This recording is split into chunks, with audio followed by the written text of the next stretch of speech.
I'm honored to introduce the father of supply-side economics, a consistent and articulate defender of free enterprise and individual liberty, my friend, Dr. Art Laffer.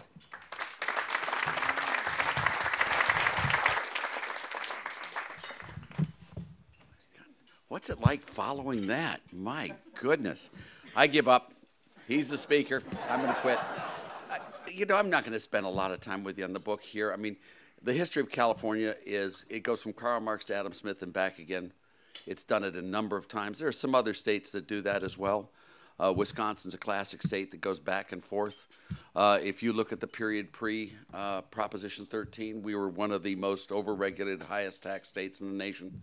I could go through the individual governors.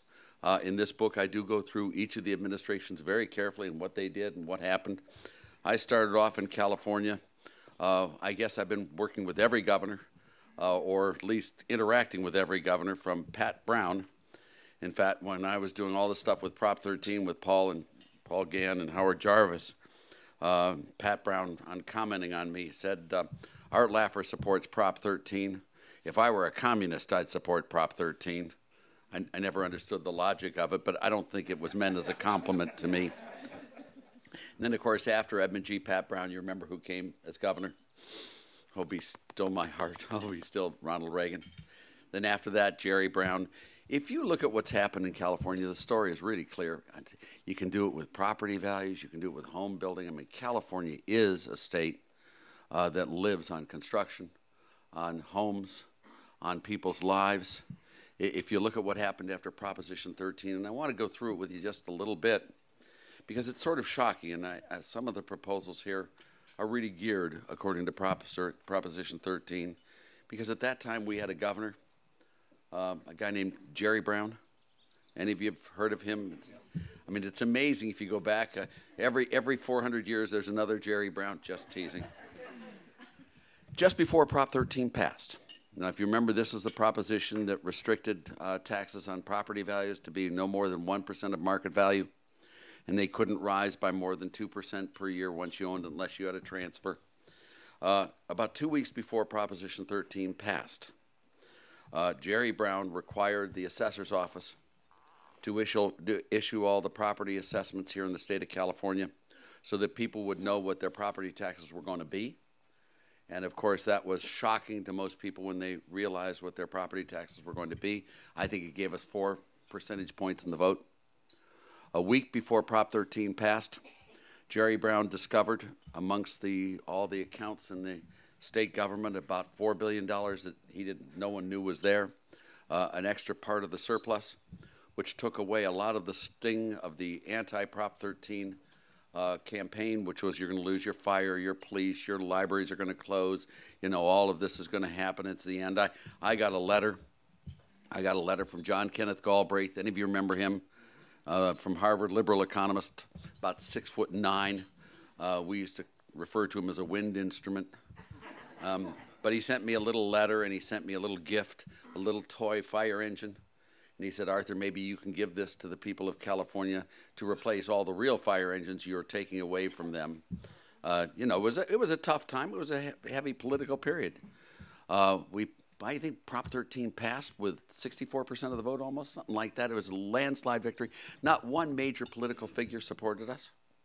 I mean, my godfather was Justin Dart, who was Reagan's best friend. That's the reason I'm very blessed to have had my godfather as his best friend because, I mean, when you look at Reagan didn't have a lineup of economists and then said, oh, I'll take the little short fat one over there. You know, I got to know him through the Darts, and Just Dart supported Prop 13. But because of the round table's rules, they had a vote on any proposition, and the majority won, and the people who were in the minority had to support the majority's decision. So Just Dart told me, he said, you know, Art, I'd love to support Prop 13, but I can't by the rules of the round table. I'm going to have to come out against it, but in my heart, I hope you win. And we did.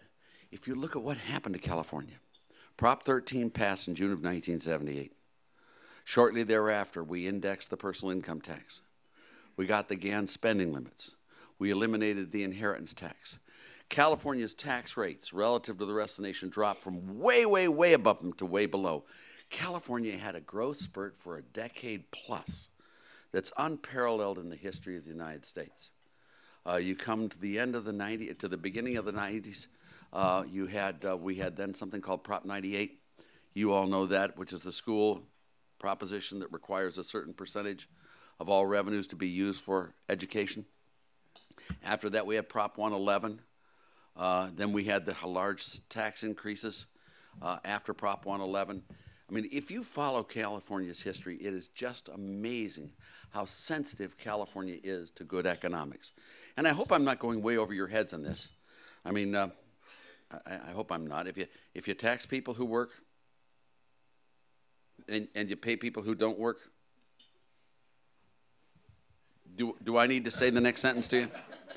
I hope not. I mean, it's equally as true, and you know, we're living in a nation of many, many states.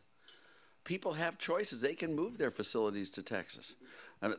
Novosibirsk in Siberia, I didn't realize was an option, but hey, you know, hamburgers are good up there too, I'll bet you. They eat them, and you sell them. And I mean, if you have two locations, and again, if you have two locations, A and B, if you raise taxes in B and you lower them in A, producers and manufacturers and people are going to move from to. I mean, it's just common sense economics. This book, I go through the history of California very, very carefully. I've been involved with it the whole time through. I specifically focus on Jerry Brown because Jerry Brown has a long record here, and it's not bad. Whatever else he may have done in all sorts of other policies, without him, we would not have succeeded nearly as well with Proposition 13 as we did. The night Proposition 13 passed, I had a phone call that night. It was the governor calling me, asking me to come up to Sacramento on the first flight in the morning if I'd come up, on how to implement Prop 13 to make it work. I went up there. It was Dick Silberman. If any of you remember, Gray Davis was his chief of staff. It was Jerry Brown. I sat there with the whole cabinet. We spent every day for 3 days. There's some of the weirdest stories I've gotten in there, too. And I didn't know about the pot in the back. No, I'm just teasing. But it's amazing because Jerry Brown's thing, if you remember Proposition 13, it was a property tax rate reduction. And property taxes didn't fund the state government. Property taxes funded city, counties, and local districts.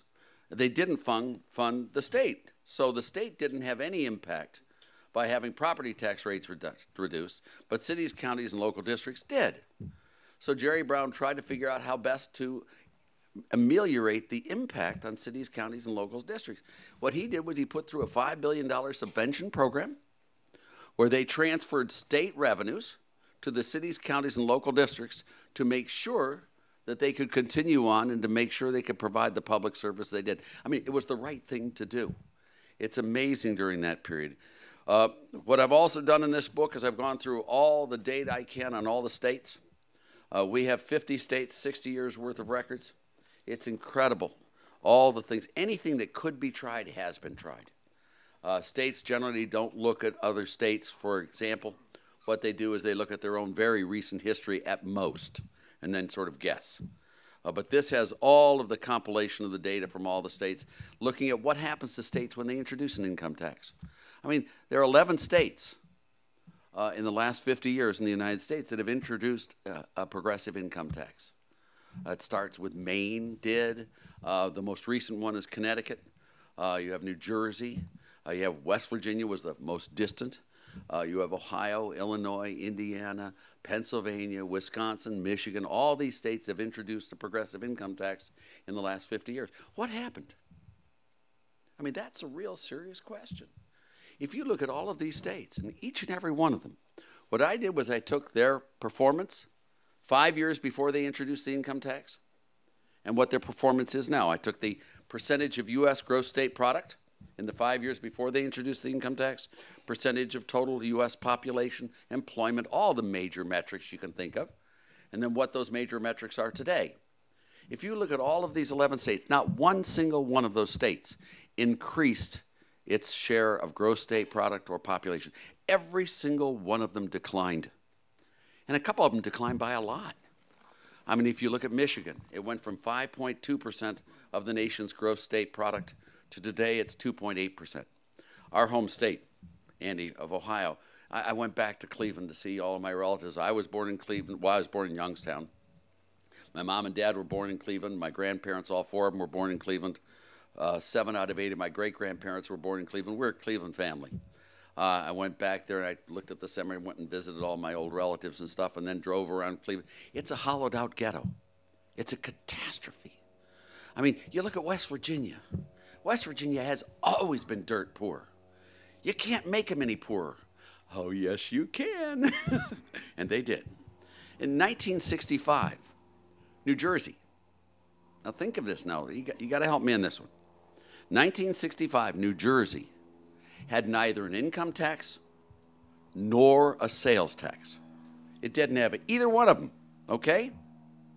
New Jersey was one of the fastest growing states in the nation, attracting people from everywhere moving into New Jersey, and they were running budget surpluses. A year and a half ago, when my student was governor of New Jersey, a guy named John Corzine, by the way, I just want to assure all of you he was a C student. And by the way, with the latest revelations, I think he probably even cheated to get the C. You know, just teasing with you. I mean, they had one of the highest income taxes, one of the highest sales taxes, one of the highest property taxes in the nation. It was one of the slowest growing states in the nation. People were leaving in droves, and they're running huge budget deficits. How do they do that? Well, what I've tried to do in this book is compile and bring all together the data, the relevant data on states and how they can do it. I've looked at the right to work states way outperform those that are forced union states. If you look at welfare payments, you look at all these other policies, estate taxes, you can look at everything here. I've then gone through and put through a set of policies that I think are there that could really bring back prosperity to California. In 1992, Jerry Brown called me. It was early in 92, he called me, and he said he's running for president in the Democratic primary, and could I help him? And I said, sure. He said, well, let me tell you the basis here. I said, sure, Jerry, what? And he said, well, number one, there are 8 candidates in the Democratic primary, and I'm 8th. He said, thank God there aren't 9, or I'd be 9th. I made a very silly rule that I said I couldn't accept any contributions over $100 per person. That's about as dumb as it gets. He said, I'm really having trouble. Do you have a Hail Mary for me? And I said, I sure do. Come on down.